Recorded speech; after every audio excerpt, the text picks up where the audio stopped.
आज मुझे यहाँ भारत की महान विभूति बंकिम चंद्र चट्टोपाध्याय जी, जिनको हम सब लोग बंकिम बाबू के नाम से जानते हैं, उनके कर्मस्थली पर आने का सौभाग्य मुझे मिला है, जहां उन्होंने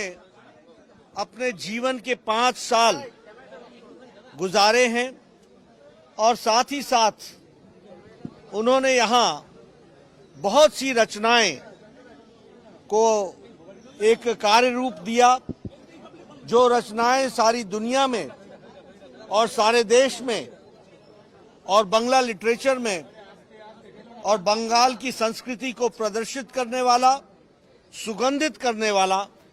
ऐसे रचनाओं का प्रस्तुतिकरण और उसका बनना इस पवित्र भूमि पर संभव हो पाया। ऐसी जगह पर आकर के मैं अपने आप को अभिभूत महसूस करता हूं, मैं गौरवान्वित महसूस करता हूं और साथ ही साथ बंगाल की संस्कृति का दर्शन करने का भी मुझे सौभाग्य प्राप्त हुआ, जिसको हमारे आदरणीय स्वर्गीय और महान विभूति बंकिम चंद्र जी जीते थे और जीने के साथ साथ उन्होंने बंगाल ही नहीं सारे देश को एक दृष्टि और दिशा दी। आज जो हमारा राष्ट्रीय गीत है, वंदे मातरम गीत, जो कि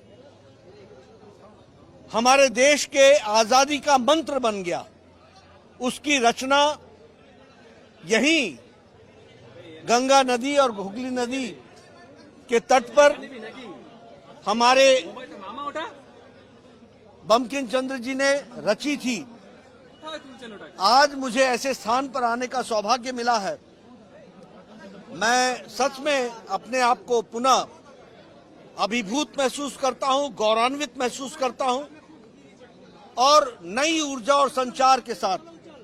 मां भारती की सेवा के लिए तत्पर होकर के आगे बढ़ने का और अपनी पार्टी को और राष्ट्रवादी ताकतों को बढ़ाने का मुझे सौभाग्य प्राप्त होगा और हुआ है। उसको नई ऊर्जा और संचार के साथ बढ़ाने का काम हम करेंगे। बंकिम बाबू से हम सब लोग प्रेरणा लेते हैं। उन लोगों ने जिस तरीके से अपना जीवन देश के लिए अर्पित किया, उस प्रेरणा को लेकर के हम भी कोशिश करेंगे और हमारे पार्टी के कार्यकर्ता भी कोशिश करेंगे कि पूरी ताकत से देश खुशहाल, सुफलाम और जिसको कहते हैं कि हर दृष्टि से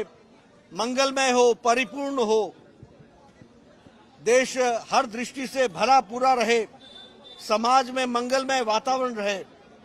और उसके लिए जो मां भारती का आशीर्वाद हमें मिलता है, उससे प्रेरणा लेकर के हम आगे बढ़ेंगे। भारत माता की महान ऋषि ऋषि बंकिम चंद्र लौह प्रणाम, महान ऋषि बंकिम चंद्र जी लौह प्रणाम। भारत माता की, भारत माता की, वंदे मातरम, वंदे मातरम, वंदे मातरम।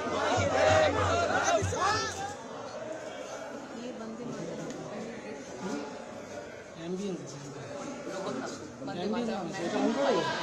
1906 में ये हुआ। यादव चंद्र चट्टोपाध्याय, जयलाल brother Shyama Chaudhary Chattopadhyay, middle brother Sanjeev Chandra Chattopadhyay, छोटा भाई पूर्ण चंद्र